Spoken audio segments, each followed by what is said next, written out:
What is up, guys? Anti-tier guild forever. Gonna give a brief little review for Bleach, a thousand year blood war. I was gonna say, well, yeah, 1,000 year blood war, episode 2.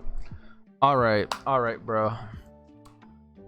We gotta talk about this episode, man. Well, we found out that the Quincy's are using the Soul Reapers, Arrancars, as slaves. They invaded the Hueco Mundo, and they're using them, I guess you could say, as soldiers to their cause. And basically what they're trying to do is they're trying to get as many it's like they're enlisting allied nations, whether you're with them or against them. They're enlisting you in order for them to help them win a war against the Soul Society. Because again, they're right now, the Quincy's targets are the Soul Society because of what they did years ago. Due to the fact that apparently it was told that the Soul Reapers annihilated the Quincy's because of their methods on like completely killing off the Hollows was not correct, and it caused a lot of imbalances, which makes sense. But these people are actually more scummier than I thought. Look, I know the Hollows, Arrancars, are technically the enemy of the worlds. And yes, Arrancars are pretty much similar to Hollows. They were the enemies, especially during the Arrancar arc.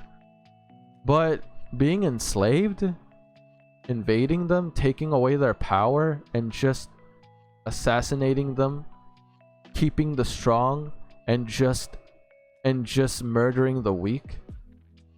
I'm not gonna lie to you, this is actually pretty messed up, even for Arrancars. The fact that Nell had to go to Ichigo for help shows how bad it's going here, because it really is. This is an enslavement camp. This is enslavement. They're probably getting them to work, doing certain things that they need them to do here and there, and the strong, they're either going to be killed on the spot, or they're going to be enlisted in their army. That's what's going to happen. I don't know whether the Quincy's are low on manpower, that's why they're enlisting Arrancars, or they're just doing it because, well, they're on a road to revenge. We know that. The Quincy's want the Shinigamis to pay for what happened to them. But the fact that they're using the Arrancars like this, again, it's making me sick to my stomach. Now, that would explain in the first episode when that one guy, Elbern, well, he's dead, by the way. He was an Arrancar. I can just tell he had the Arrancar face mask, so it's pretty clear he was enlisted because he was strong, or they needed him for a singular purpose. But once his purpose was done and over with, killed off on the spot. Damn. And now they even have Hollybell. Hollybell, what is their strongest at the moment, right? Because apparently Stark and Baragon are dead, which sucks. That really sucks, bro. Again, I don't know. Were they killed off during the Espada arc? I don't remember too well. Or were they recently killed? You guys let me know. Because really, Stark and Baragon? Baragon was extremely powerful, dude. Baragon is a very powerful Espada. Same with Stark. Isn't Stark like the #1 Espada? Like, yeah, like, look, wait a minute. Wait a minute. Why did they capture? I guess maybe because they were their strongest, they decided to kill them off first, and then Hollybell was just taken captive. I don't know why they have Hollybell captive.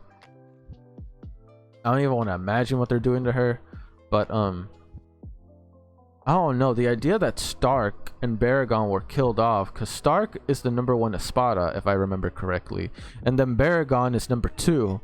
But Baragon's release, like his release state, is extremely powerful. It is very powerful. It makes you age rapidly to the point to where you're nothing but bones or ashes maybe. And then Stark was just all around extremely powerful with his Zero attacks, his release state, how he fights. Stark was just in a league of his own.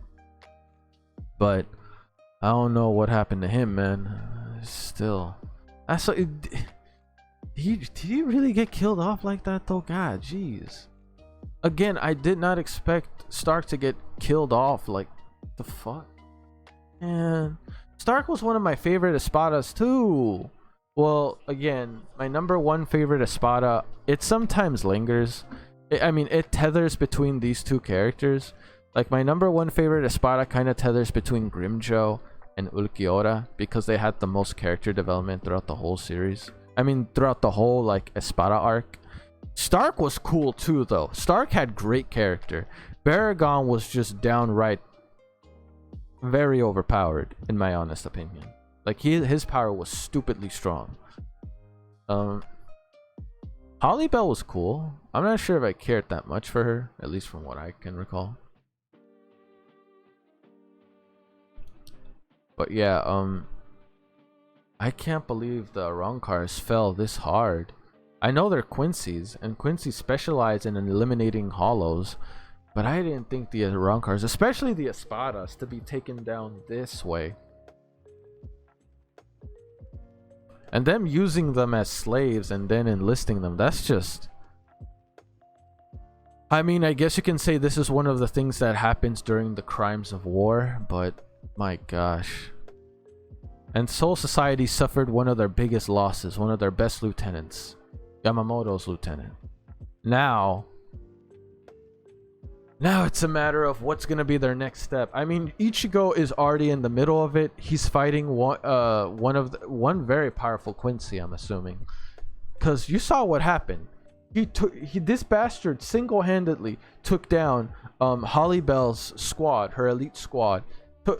Well, I guess you could say her partners or whatever, but you get the point. Her personal guards, they got taken down very relatively easy. Not even, this guy didn't even look like he tried. And I'm here looking at it like, all right, Ichigo, look, bruh, you're gonna have to pull out all the stops, because this guy seems like he means business. Unless you can beat him in your Shinkai, which, hey, I don't doubt it. If you can do it, go for it. But this guy seems like trouble again.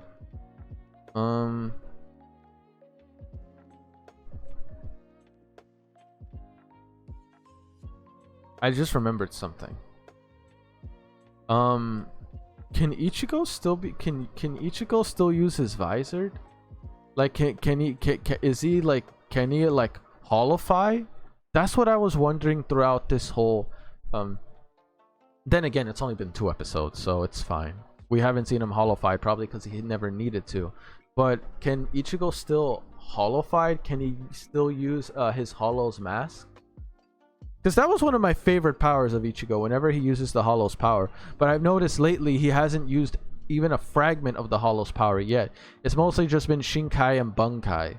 Again, maybe he's just that he's never really had to need it. But then again, there was still the events that happened during the Espada arc whenever he went to that Vasto Lord form. And maybe he's kind of hesitant on using it since then, but I'm not sure.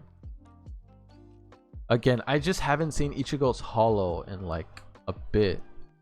I haven't even seen Ichigo's Hollow really at all since the end of the whole Aizen / Espada arc. And even in here, again, it's only been 2 episodes, so I'm gonna be lenient on it. I'm just very interested because it doesn't seem like he can. Maybe, I'm not sure.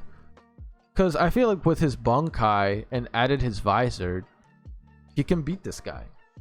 I'm pretty sure of it. Again, I don't know how strong this Quincy is. It looks pretty powerful. Definitely powerful enough that Ichigo should not fight it in his Shinkai state. He should go Bunkai at least. But if Ichigo still has his visor, like his holification, then he could win for sure. Because once again, in his visored holification, he was able to go head to head with someone like Ulquiorra. Granted, not beat him. He had to transform into that monstrosity in order to beat him, and even then, it wasn't really Ichigo. But yeah, with the holification, he should be at least more or less around the same level as, like, not released, but somewhat of a strong Ulquiorra, which in my opinion should be enough to beat that guy. Because you saw, like, Hollybell's squad, her personal guards, they were able to, like, level that area, except by that one guy, that one Quincy. But we'll see, because again, we didn't really see how strong this guy is, because he was gonna fight. He was fighting her guard, her elite guard is what I'm assuming she calls him, and then it just pans out and they're just all done. I never saw what this guy can do. I haven't seen his true power yet, so it's kind of hard to tell how strong this guy is. But I do believe Ichigo might need to go Bunkai, maybe. I don't know, I'm just guessing. And hopefully Ichigo still has his visored, because he's gonna need it. It's gonna be interesting, like, how Ichigo is going to be doing, because again, I really don't know how strong or where Ichigo's level of strength is right now. Because for me, Ichigo's peak strength is when I saw him use Muigetsu to finish off Aizen, or when he was in that state of training before he fought Aizen, when he was learning the final Getsuga Tensho. That was the strongest I've ever seen Ichigo. Right now, Ichigo looks like he has Shinkai, Bunkai. Not sure about Visored, but it's kind of hard to tell where his power state is. If he's still about the same level on where he fought Ulquiorra, Grimjo, pretty much the Espada arc. If he's still around that level, maybe he might be a little stronger, because it's been passed since those events, and I'm assuming a time has passed, like a good amount of it. So I'm not sure. You guys can let me know, of course, without spoilers, duh. But on where exactly Ichigo's power level is right now, because at the moment I can't really tell. You guys can inform me of that. Once again, no spoilers, like by comparison at least. Anyway, that's it for this one though, guys. Hopefully you enjoyed it. I definitely did. The Quincy's are pretty ruthless, man. They're very ruthless, but I'm very curious to see how this series goes moving forward. Anyway, guys, that's it for this reaction. I'll see you guys all next time. Well, actually, it was a review. Anyway, peace. I'm out.